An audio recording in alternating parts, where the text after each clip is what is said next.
नमस्कार मित्रों, मैं डॉक्टर भूपेंद्र वास्तुशास्त्री वास्तु सॉल्यूशन इंडिया में आपका हार्दिक स्वागत करता हूं। दोस्तों, वास्तु की इस ज्ञान गंगा में एक बार फिर आपके सामने उपस्थित हुआ हूं। आज का जो सब्जेक्ट है वो है मिरर।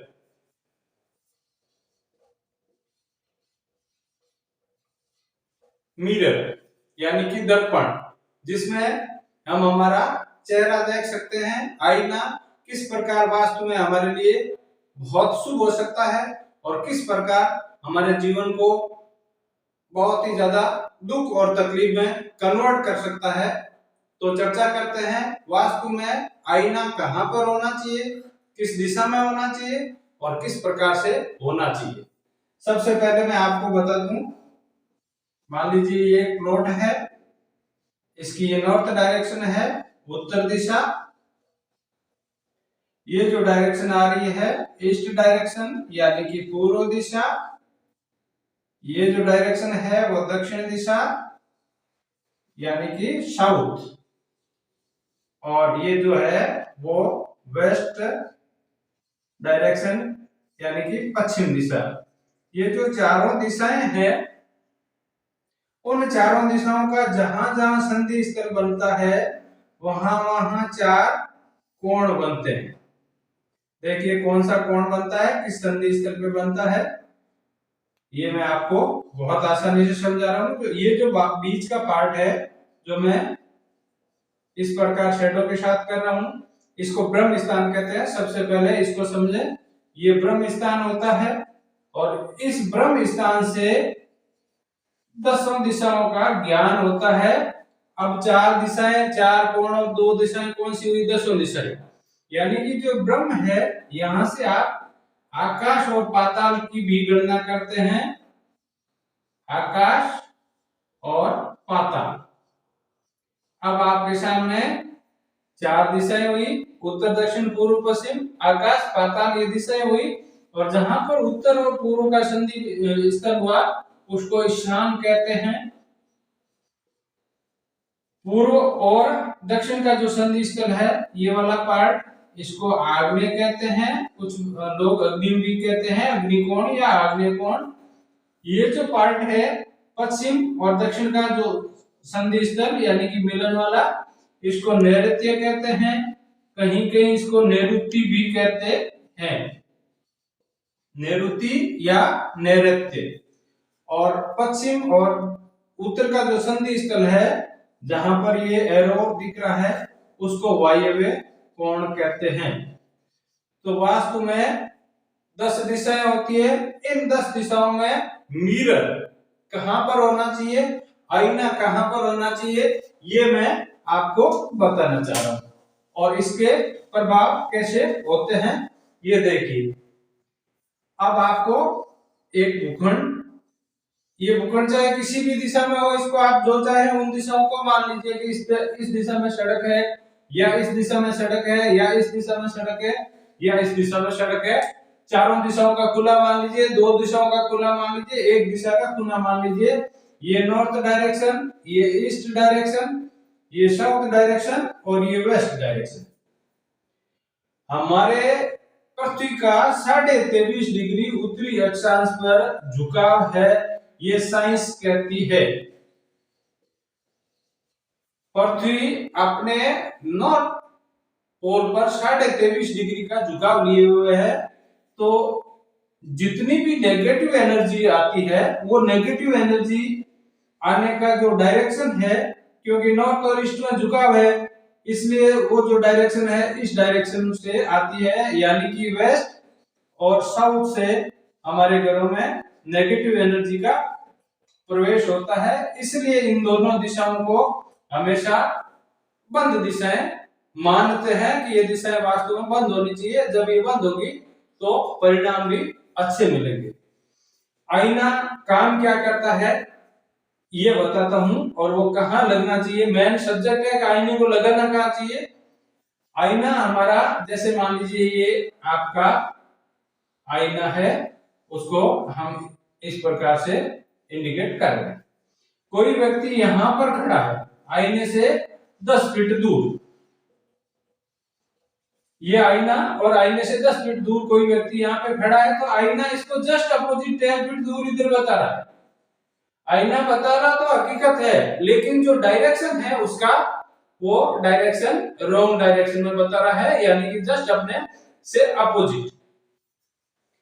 इस स्थिति में आईना कहाँ लगना चाहिए और किस प्रकार से आईना वर्क करता है। सेकंड, यहाँ आईने का एक मेन जो काम होता है, जैसे मान लीजिए ये आईना है, फिर से बताता हूं, कोई भी रे, कोई भी किरण जिस एंगल से आएगी, मान लीजिए ये किरण, जैसे फॉर एग्जांपल यहाँ से सन आ रहा है, सन की रे का ही मैं बता रहा हूँ, ये किरण इस एंगल से आ रही है मान लीजिए, तो ये जिस एंगल से आईने से टकराएगी ठीक उसी एंगल से ये आईना मोड़कर उसको रिफ्लेक्ट कर देगा, यानी कि पुनः भेज देगा। ये जो कोण और ये जो कोण है वो दोनों इक्वल कोण होंगे।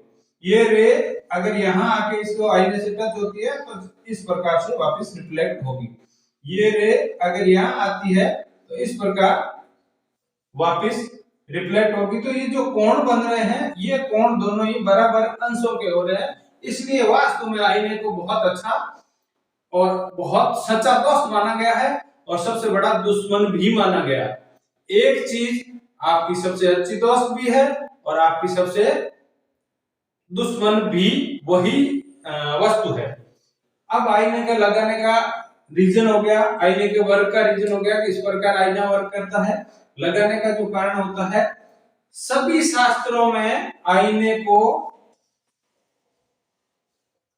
नॉर्थ डायरेक्शन और पूर्व डायरेक्शन में लगाने का विधान है, यानी कि उत्तर दिशा में आईना होना चाहिए यहां से यहां, और पूर्व दिशा में आईना होना चाहिए, यह शास्त्रों में विधान है। ऐसा नहीं है कि आपने पूरी उत्तर दिशा को आईने से कवर्ड कर लिया या पूरी पूर्व दिशा को आईने से कवर्ड कर लिया। आईना इस जगह होगा तो ये जो नेगेटिव रेज है यहाँ आके टकराई, ठीक इसी प्रकार आईने ने इसको रिफ्लेक्ट कर दिया। अब ये तो आईने का मेन वर्क हो गया। दूसरा आईने का जो मेन काम है वो जस्ट अपोजिट दिखाना। इसके लिए बहुत बार इन्हीं दिशाओं में लगाने से पहले सोचना चाहिए। मान लीजिए किसी भी घर का इस जगह पे साउथ डायरेक्शन में गेट है, ये जो प्लॉट है मान लीजिए मैं आपको साउथ डायरेक्शन का बता रहा हूं, इसमें अगर यहाँ पर गेट है और आपने यहाँ पर आपका आईना लगा दिया, अब ये गलत हो गया। आप कहेंगे कि गुरुजी आप 1 मिनट पहले कह रहे थे कि आईने को उत्तर दिशा में लगाना चाहिए, अब आप खुद ही कह रहे हैं कि आईना यहाँ पर गलत है। यहाँ पर इसलिए गलत है कि ये मैंने आपको बताया कि आईने का वर्क करने का तरीका है कि अगर मान लीजिए कोई बंदा आईने से 10 फीट इधर दूर खड़ा है तो 10 फीट इधर दिखाएगा, यानी कि इस गेट को जो आपका दक्षिण दिशा में गेट था इसको घुमा के इसने उत्तर दिशा में शो कर दिया। इसलिए आईने को कभी भी मुख्य द्वार के ठीक सामने नहीं लगाना चाहिए। सबसे पहला आईने का नियम है नहीं लगाने वाला। कहां पर नहीं लगना चाहिए? मेन गेट के सामने। भूलकर भी ना लगाएं, चाहे वो गेट रॉन्ग डायरेक्शन में है चाहे राइट डायरेक्शन में है, क्योंकि हम जब भी घर में प्रवेश करते हैं तो प्रवेश के साथ साथ नेगेटिव एनर्जी भी हमारे साथ आ सकती है और पॉजिटिव एनर्जी भी साथ आ सकती है। तो आईने का काम है रिफ्लेक्ट करना किसी भी रे को, एनर्जी को, तो मेन गेट के सामने नहीं लगना चाहिए। दूसरा, जितने भी स्टूडेंट है इस बात को गिन के गांठ बांध दें कि वो अपने रूम में आईना ना लगाए, बिना अपना चेहरा देखे पढ़ सकते हैं। हम बहुत सुंदर हैं, इस दुनिया के सबसे सुंदर व्यक्ति हैं आप, न जाके बार बार आईने में। वास्तु ये कहती है कि जब तक आप पढ़ेंगे आप अपने आप को आईने से बचाएंगे। इसमें भी खासकर गर्ल्स कैंडिडेट होती है, महिलाओं को आईने के साथ बहुत ज्यादा अट्रैक्शन होता है, तो आईना वहां पर उनको डिस्टर्ब करता है। तीसरा जो नहीं लगाने का कारण है या किस जगह नहीं लगाना चाहिए कि आपको आपकी पीठ के पीछे आईना नहीं होना चाहिए। जिस जगह पे आप बैठे हैं आपका बैक आईने में नहीं दिखना चाहिए, ये भी रॉन्ग है। और चौथा, अगर आपके किसी भी प्रकार का कोई वास्तु दोष है और उस दोष को आप वहां से रिमूव करना चाहते हैं, तो रिमूव करने के लिए आईने को लगा सकते हैं, लेकिन सोच समझ कर लगाएं, जिससे कि वो किसी भी प्रकार का कोई दोष क्रिएट ना करे। धन की तिजोरी आप आईने में दिखा सकते हैं, आपका धन 2 गुना 4 गुना दिखेगा।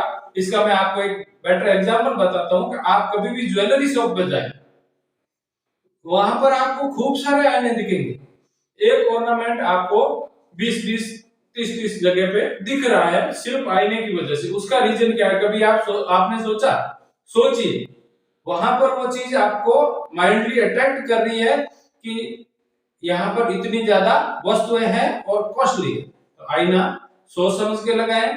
आईना आपका दुश्मन हो सकता है और आईना आपके लिए सबसे अच्छा दोस्त भी हो सकता है। वास्तु दोष निवारण के लिए आईने का बहुत ज्यादा महत्व होता है और गलत जगह पर बिना सोचे समझे लगा हुआ आईना आपको नुकसानदायी हो सकता है। इसके लिए एक जगह मैन जो है जो नहीं लगानी चाहिए वो है किसी भी साउथ वॉल और वेस्ट वॉल पर आईना नहीं लगना चाहिए। ये चीज आप मान लीजिए, आपको बहुत ही शुभ और सुखद परिणाम मिलेंगे। दोस्तों, हर रोज मैं आपके सामने एक नई जानकारी के साथ उपस्थित होता हूं।